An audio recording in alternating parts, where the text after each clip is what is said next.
Welcome everyone to another Coffee Talk, the show after the coffee tasting, where we talk a little bit about coffee, what inspires us, what your guys' favorite coffee is. So if you guys have a favorite blend of coffee that you guys like, go ahead and throw that down into chat. We'll go ahead and explore a little bit about that coffee, talk a little bit about it, and, you know, just the coffee talk.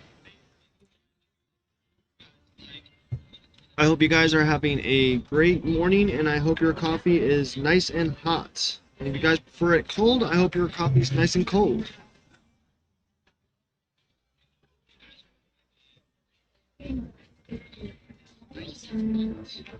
So today we tried the Komodo Dragon coffee. With the Komodo Dragon, we get those bright roasty notes with some bitter earthy flavors. Today I actually prefer this blend of coffee on the French press, because with the French press we get those more balanced flavors because of the those sediments that come forward and really bring out those bitter flavors.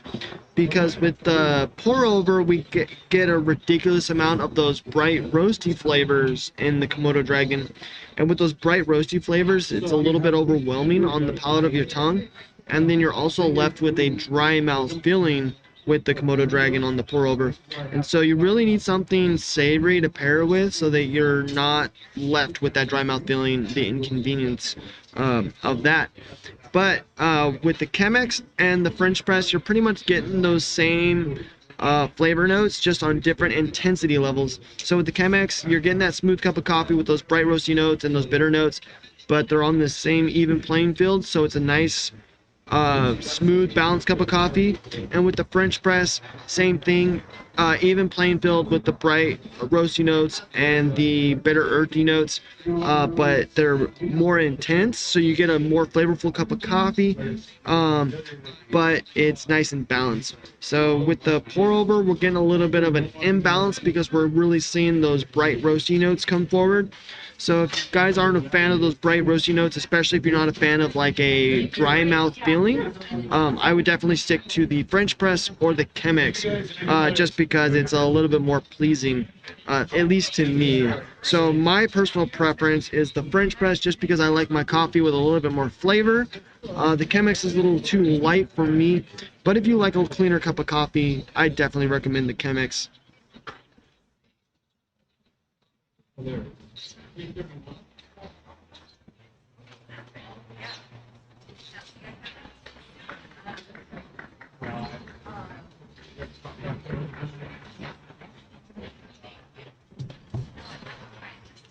And if you guys missed today's live stream, there is a link down below that you can check out that gives you a list of all the different videos that I've done for all my different coffee tastings.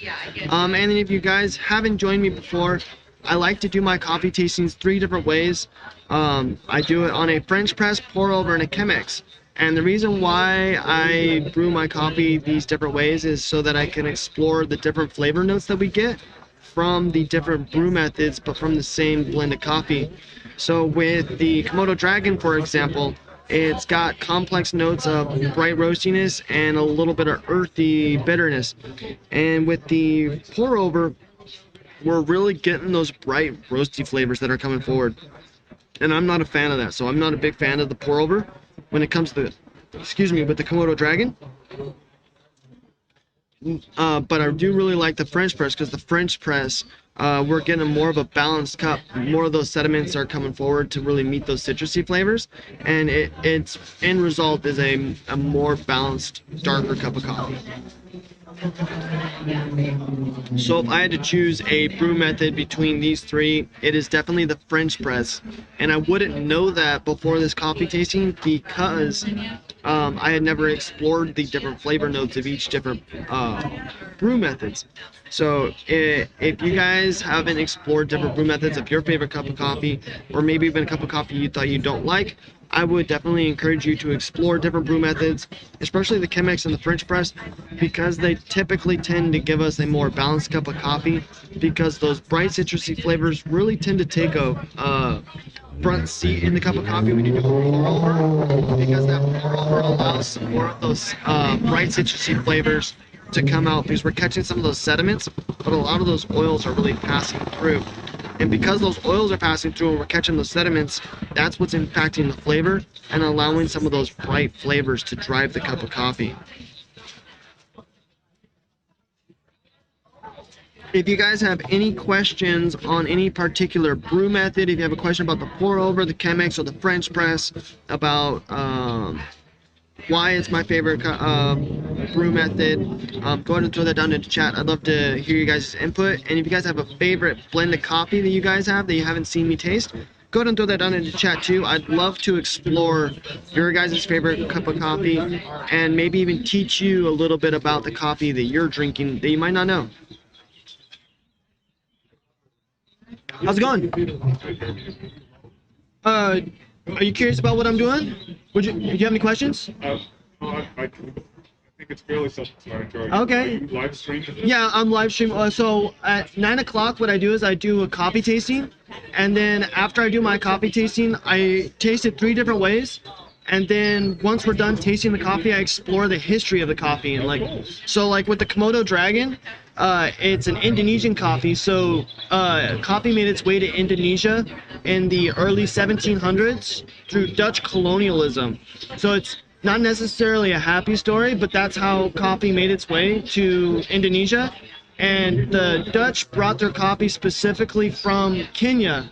So when you drink an Indonesian coffee, it's typically You're drinking a Kenya coffee. Yeah, exactly. And then as time goes on, coffee becomes a main staple of Indonesian economy. So like we have like the island of East Timor, which is 80% of the economy relies on coffee exports. And so when you rely that heavy on coffee exports, that means you're making all your money one time a year. And when you make all your money one time a year, it means when you get your large money, you have to like make it last. And so, I mean, I could barely make my paycheck last 1 month. So I can only imagine like getting all your lump sum in one time a year and having to make it last all year. That's hard. Yeah. So something that Starbucks is doing for the people of East Timor is they're helping them build larger grow facilities and larger storage facilities so that they can grow more and roast more and process more, so they can sell more, and in turn, like, you know, not have to worry as much about making enough for the end of the year. And the best part about it is that Starbucks doesn't require them pay any of it back. They just want them to continue to grow coffee so they can grow as a community and not have to worry about like third-party outsourcing and stuff like that. Yeah, so that's how coffee impacts the community in that part of the world. And then absolutely, and you learn a lot of those stories at the Reserve Starbucks, because we have those small lot bags, and the small lot bags tell the stories of those individual farmers. So like when we had the East Timor bag, it literally told that story that I just told you now about how they help build those facilities for those farmers so that they can grow more. And so what's really cool is learning those stories so that like us as a barista and you guys as a customer can learn a little bit about where your coffee comes from and how it impacts the farmers. And so when you know how it impacts the farmers and where it comes from, the cup of coffee that you're holding in your hand has a little bit more meaning as well. And so that's my thing, is like, my passion is learning the history and the culture behind each cup of coffee, and then teaching it to everyone else, because not everyone else has those resources or the opportunity to learn those stories.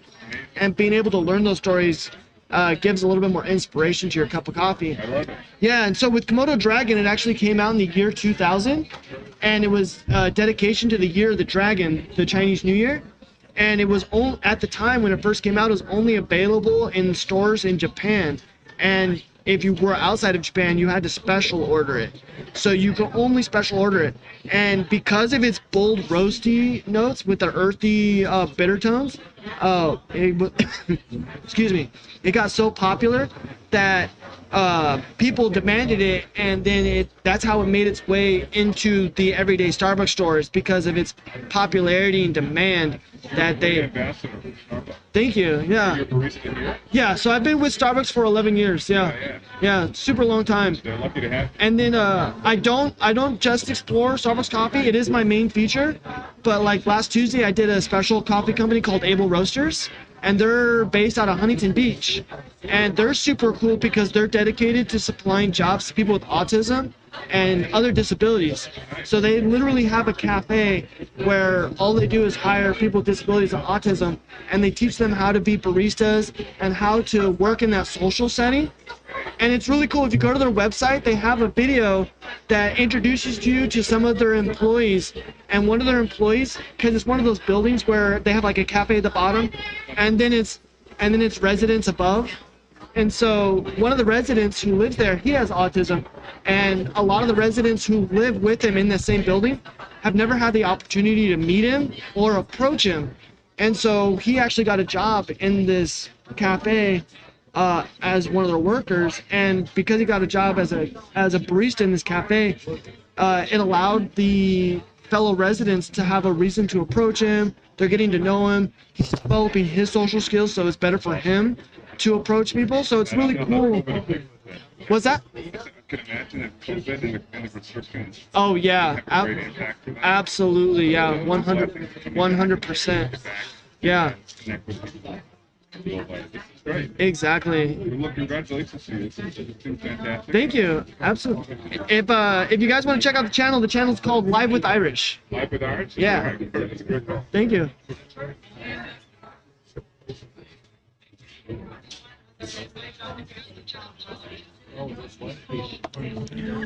All right, you guys, if you guys heard what I was talking about, I definitely encourage you guys to check out the Able Roasters. Super cool company. They're based out of the... Hold on one second, you guys.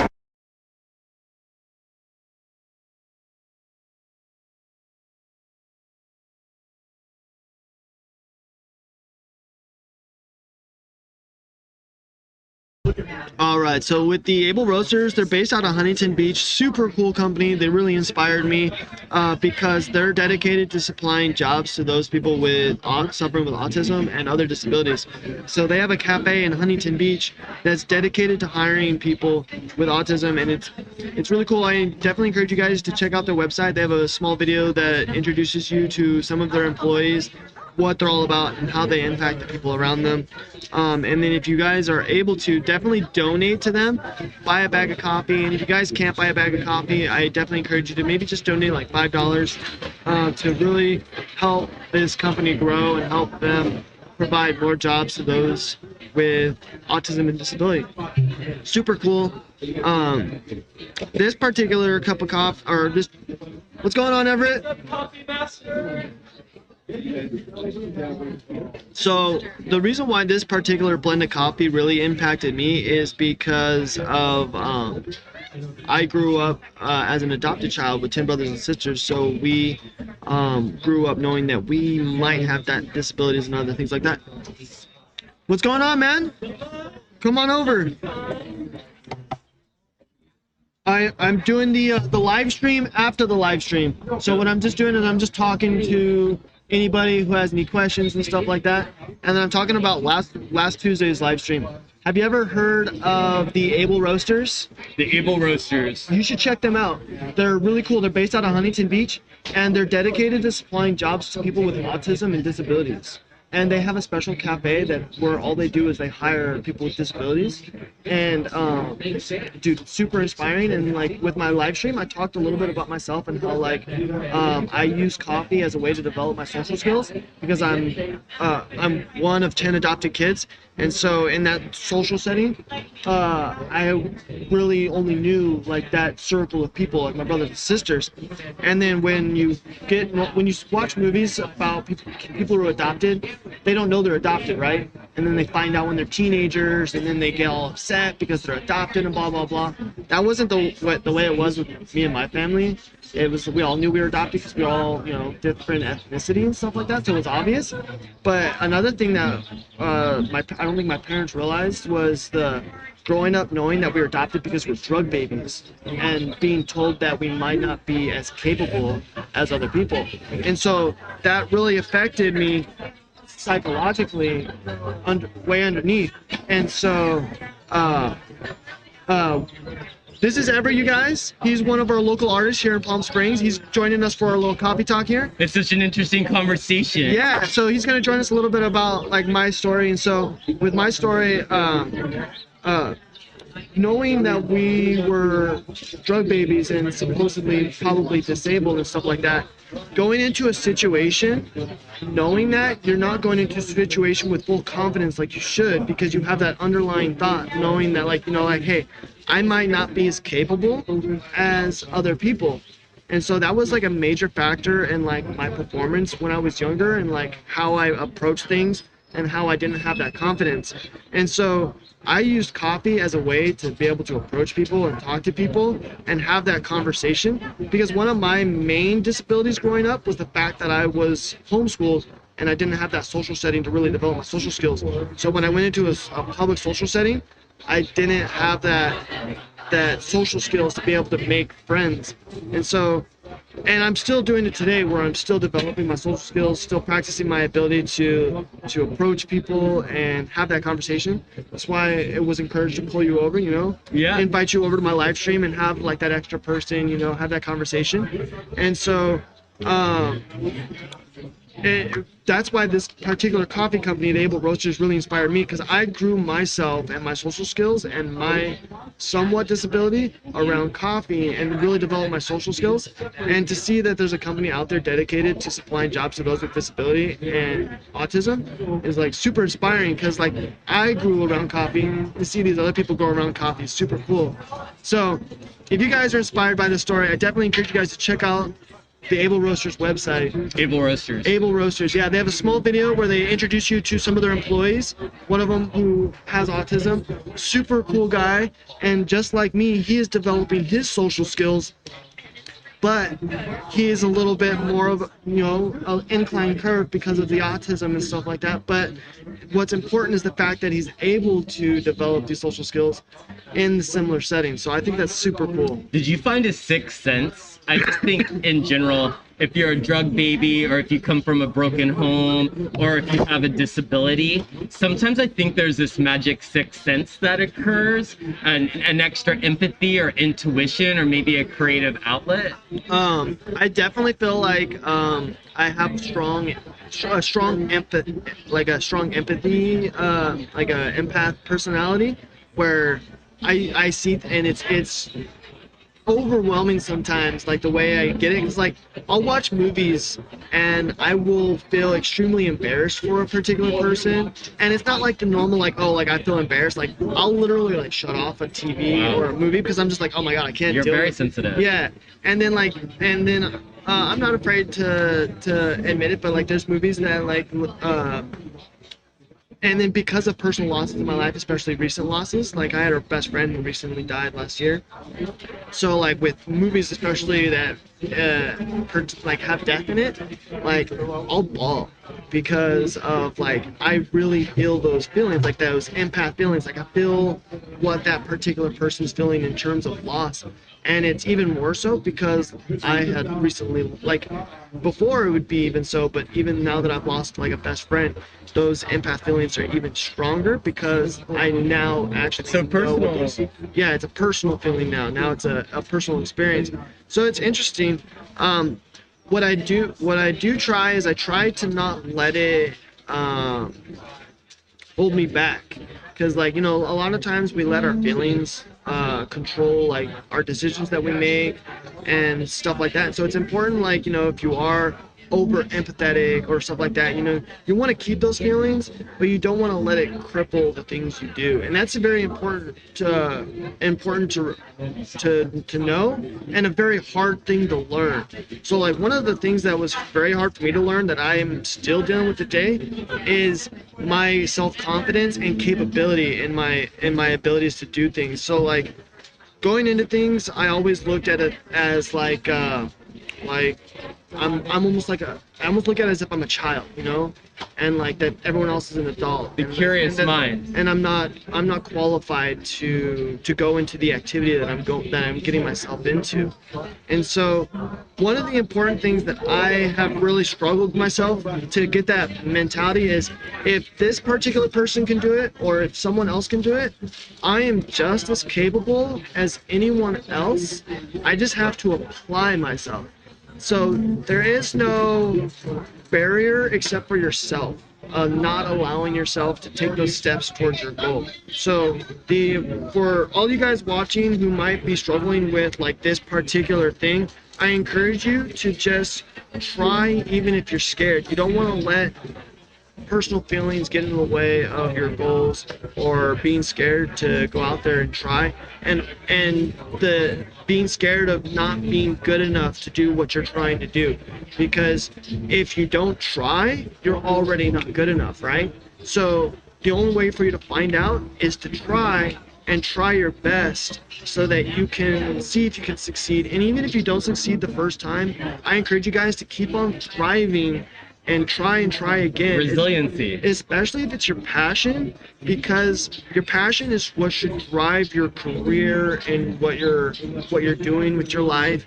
That way you can find happiness, because if we surround ourselves with our passions, that's what brings us happiness, right? What would you say? Well, that's why I brought it up, because I was really thinking about, like, when I get a meal that is fast food versus when I get a meal from someone who made it at home. And though emotions can trick your mind, I feel like when you're making that food with love, and that's where I was getting at with the coffee shop that has the Down syndrome people working there, is with that sixth sense. You know, they're not just making a coffee for someone on the street. They're making you something that they love with every bit of their love. Absolutely. And so it tastes different. Absolutely. When you put your love into it. And so I do agree that your emotions can paralyze you.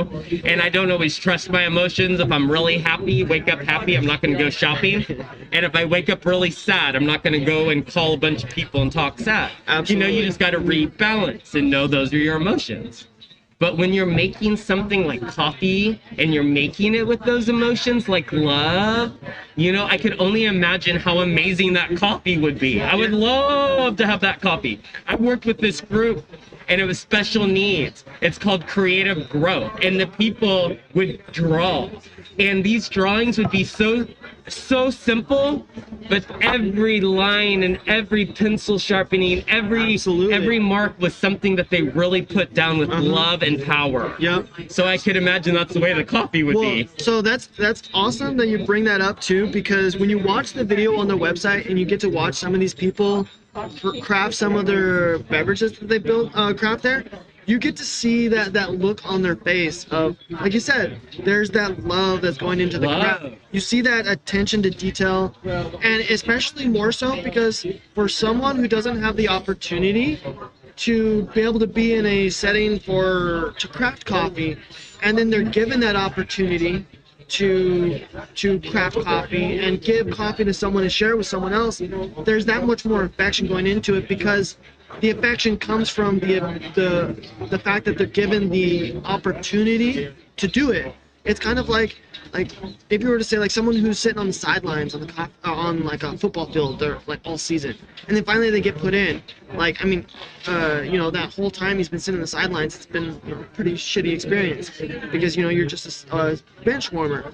But when you're eventually given that experience to get on the field, you're super excited, like you're overwhelmed with excitement.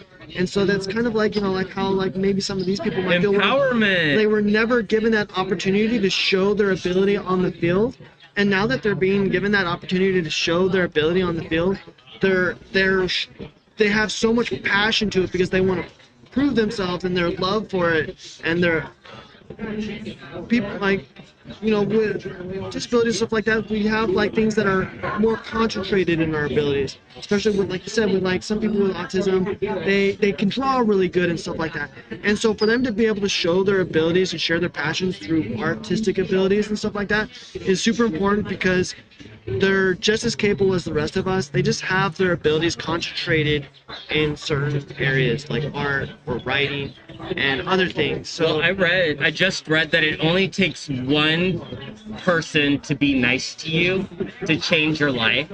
So if you could imagine having a disability and one person being really kind and believing in you and hiring you, that doesn't just affect your pocketbook. That affects your entire life of what you're now capable of doing. yeah, absolutely. Empowerment is so important. Yeah, being able to acquire that job is going to provide that confidence for them to be able to grow a little bit more. Because, like I said, for me, one of the things that hindered me growing up was my confidence in myself and my ability to do things.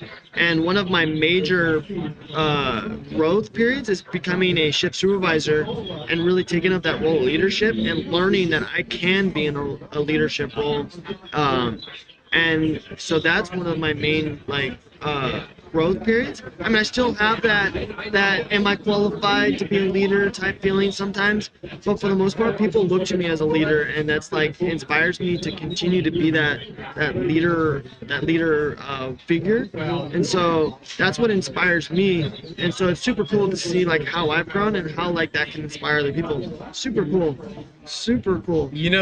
I just say that leaders are people that are trying to make the world a little bit better, and most leaders don't stand in a position where they're trying to be a leader. You just one day look in the mirror and you're like, oh my gosh, I'm a leader. Yeah, how did it happen? I wasn't trying to be a leader. And there's a lot of responsibility with that, right? Yeah. Because once you know better, you do better. Absolutely. And you hold yourself to that regard, and you want to bring everyone else up. And I know that's why you started this podcast. Yeah, is a kind of my leadership role. And then what really brought that leadership light too is my dedication and wanting to inspire others. So when I set out to do a task, I set out to do that task to inspire others to do it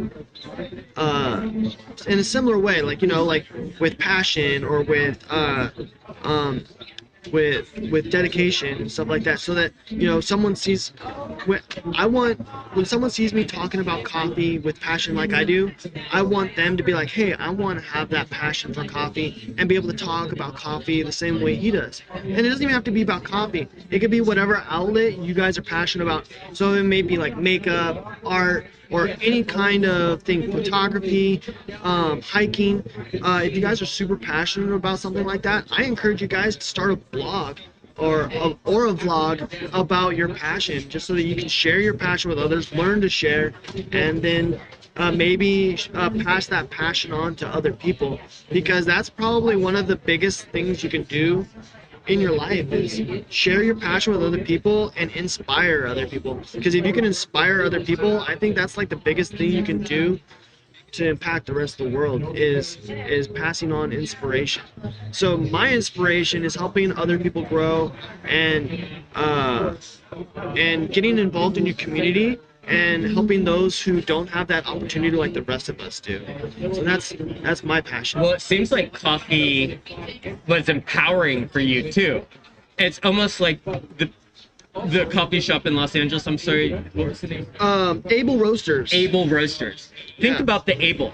they're teaching you that you're able to do anything. Absolutely, Okay, yeah. just like the coffee might have been the one thing that was kind to you at the beginning that opened up your threshold, but it's just a launching pad to everything else because it's healed you. It's given you confidence, just like Able Roasters is doing with people with disabilities in Los Angeles. Absolutely. So that's power, and this is a tool. Coffee can heal.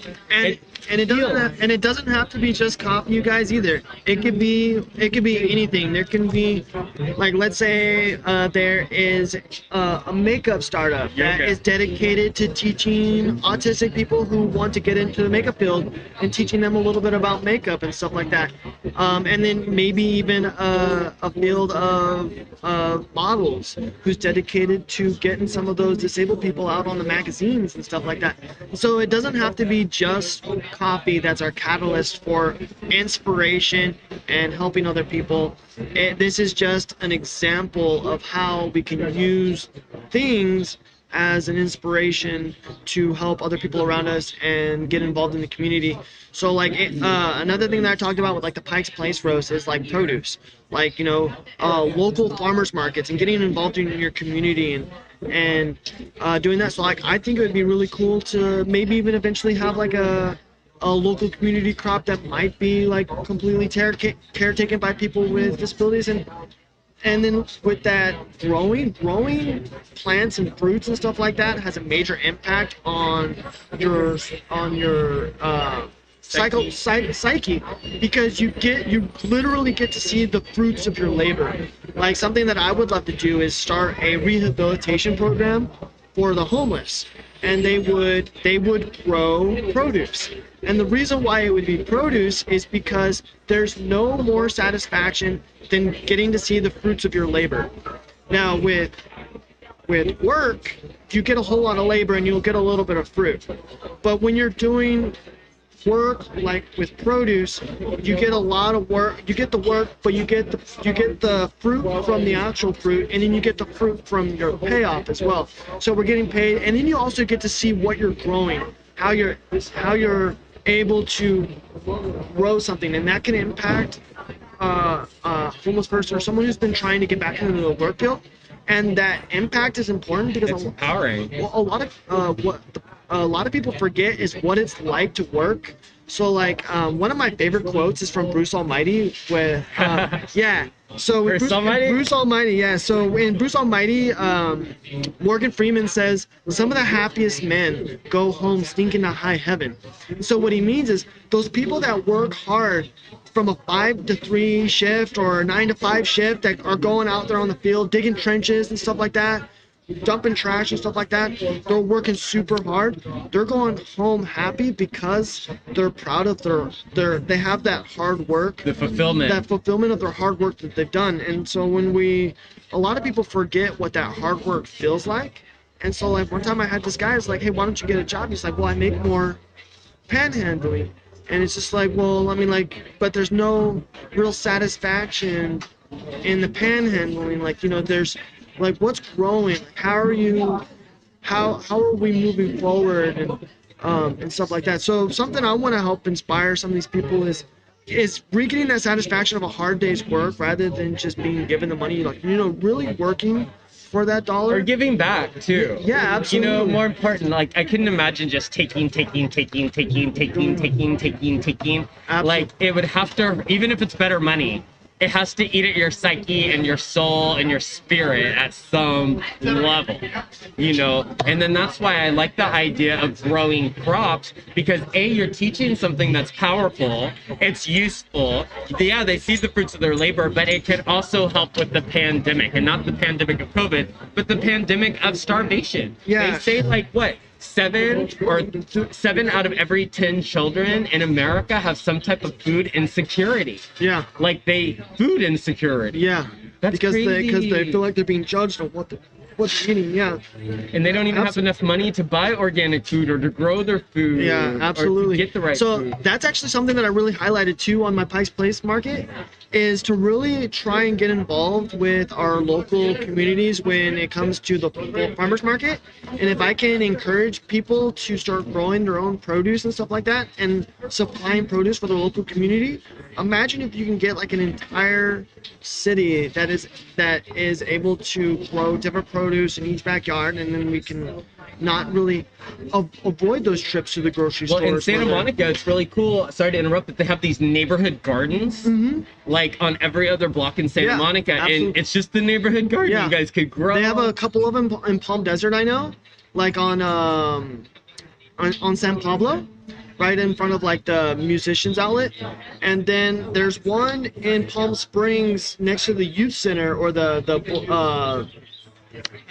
I forget what it, the YMCA. It's right next to the YMCA, like right behind it. Not a lot of people know about it because it's hidden, but something that I would love to do, like say like if people start following me on Patreon and I start getting like a revenue going for my channel, something that I would love to do is rent a piece of land that's like a small piece of land that's not being used because it's too small to use for anything, and literally put a local crop on it, and like people can literally grow produce on it and have the ability to grow produce, and then having that maybe inspire other people to start local startups of different areas where, like I said, where there's little small plots of land, especially along the wash right here. There's little just dirt swatches of land. yeah, that they can't be built on because they're too small, but they're big enough to be an eyesore.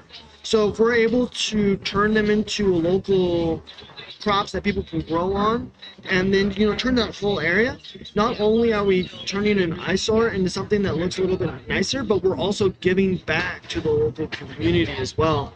And then I got a whole lot of ideas. I would love to open up like a dog park right next to and stuff like that. Like, He's got a lot of ideas, you guys. so the empty lot on Arenas, right across the street from Native Latitude American 33. land. I would love to see if I can rent that land and turn that into a dog park, and then make it like $1 a month fee to get access to it. And then they would be like divided into two areas. Smaller area would be like for more aggressive dogs, so that we're not excluding anyone. So like the dogs that are a little bit more aggressive have a place to run around, but then the main area is for just everyone else. And then with the $1 a month access, that $1 a month can help to go towards building more dog parks in the city, or more local gardens, stuff like that. That's interesting. So it's more or less like an idea to help build more community-driven activities to help the city. And I'm assuming you were getting at, you could hire disabled people and you could hire homeless people to work on those projects. Absolutely. But the most important overarching topic that you've really been talking about is empowerment. And I think if you think about the able coffee roasters in Los Angeles, and you think about them giving purpose to people with disabilities, purpose is so important. Everything you're talking about is purpose too. Well, then also It empowers. another thing too that we learned in the video is the reassurance for people who are younger, like parents with younger children with autism. So in the video we meet this lady who has a child with autism, and her concern is not knowing where her son is going to be accepted and have a place in society. And so when she saw this Able Roasters Cafe, she goes there now because she wants to support this business. And when she saw this place, it really inspired her, because she knows that there are now companies out there that are dedicated to supplying those environments and jobs where people with disabilities can learn and grow. And so just providing that reassurance to those people who might not be sure where they're going to end up or where they're going to fit in is important too, because we're providing that community for not just a selective group of people, but for everyone. We're including everyone. Inclusivity. Yeah, exactly. We're not a community just for healthy people. We're a community for everyone. We're going to support everyone. There's no one excluded here. And that's important to you guys, especially what's going on right now with like the whole COVID thing and like the hate that's going on with particular groups of people. We want to make sure that we stop the hate and make sure that we open up our arms to everyone, no matter who they are, their ethnic background, their religious beliefs, or their identity.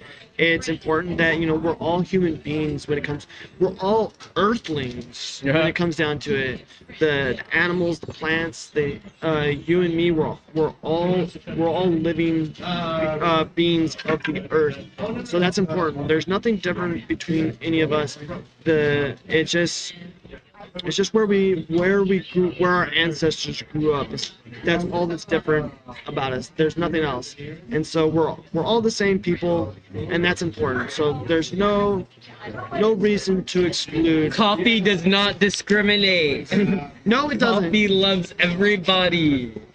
Coffee connects us. That is right. You know, guys. it's like coffee is one thing that we all could probably just agree on. It's our stimulation, the morning starter, the conversation, and now it's inclusivity. Yeah, It's creating inclusivity, which is the most important thing. Is there's a place at the table and a cup of coffee for everyone.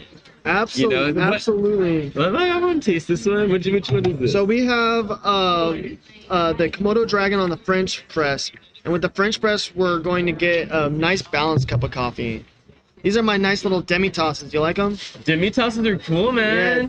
They're glowing. Where's the camera? Right there? Right there, yeah. Here, I'm gonna show it how cool this thing is. Look at this.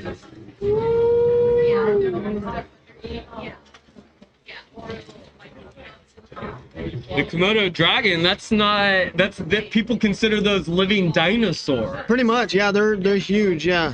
Yeah, they're like probably the closest thing to dinosaurs living today besides birds. Yeah, and do they live near the coffee, or do they name it?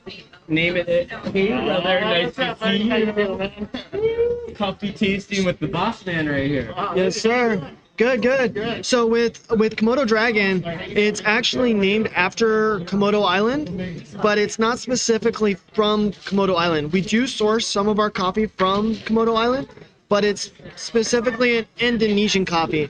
So we do get coffees from the entire region of Indonesia, but it's named Komodo Dragon because it came out in the year 2000, in the year of the dragon, Chinese New Year. And so that's when it came out. And when it first came out, it was only available to special order. You couldn't get it in the stores. You could only special order it. Yeah, and it launched in Japan. So if you lived in Japan, you could get it in the stores. But if you lived outside Japan, you had to special order it. Because it was so popular, people demanded that it actually make its way to the stores. And so that's the origin of Komodo Dragon. So it came out in the year 2000. And came to the rest of the stores out of popularity. So I really like it. The pour over is a little bit too of a roasty flavor. I'm not a big fan of the pour over. French press is really good. And then I've been experimenting with some iced Chemex coffees. That is delicious. Yeah, really good. It's very light. It's not very acidic either. It is really refreshing. I could see how Japanese sensibility, because they like simplicity and subtleties, and this isn't super complex. It's just very light. Yeah, nice and smooth too, especially on the French press. On the pour over, not so much smooth because we get more of those roasty flavors. Oh yeah. And with the pour over, we are left with like a dry mouth feeling. So you want like something savory to pair it with, so you have that. Chocolate? Or you said savory? Savory, like so something like salty, like salami or something with bacon, so that we can get like that mouth-watery feel with this one. Because if you drink this one alone, you're gonna get that like a dry mouth feeling. You don't want to be left. So this would be good to actually have with breakfast. Yeah. It's actually one that you could have with good breakfast, or like if you're having steak. Good steak, a good steak coffee too, because that steak with the savory flavors and that pepper is gonna really make that mouth water. And so it'd be a great dinner coffee, or like you said, a great breakfast coffee, especially if you're having bacon. This would, if you're like drinking this and take a bite of bacon, that'd be perfect. Really and good. Since it's just from Japan, what do you think about some sushi? I mean, maybe. I'm not a big sushi fan. I can't really do seafood. I've tried, but it's not a flavor I can do. But it comes around, not everyone can have like a nice dark rich espresso. Yeah. And it's a required taste. So who knows? Maybe someday Absolutely. we'll be eating some seafood sushi. Who knows? I just really appreciate all your knowledge. I didn't know that about Japan. I did not know that about 2002. And that makes me love it even more, just knowing those little details. Yeah, absolutely. Yeah, for sure. And then I was born in the year of the dragon, so there you go. Stop. Yeah. So I mean, like, you know, They need to name this after you, bro. Irish dragon. Thank you for your time, bro. Yes, sir, man. Keep it up. Have a good day. Bye, you guys. Stay caffeinated. Don't forget your Oh, yeah, I magazine. need to have a photo in there. Oh, my brother. Have a good day, man. All right, you guys. I hope you guys enjoyed today's coffee tasting. That is it for today. I have finished my cup of coffee, and we had a special guest join us for a little bit of our coffee talk. Everett, he is one of our local artists down here.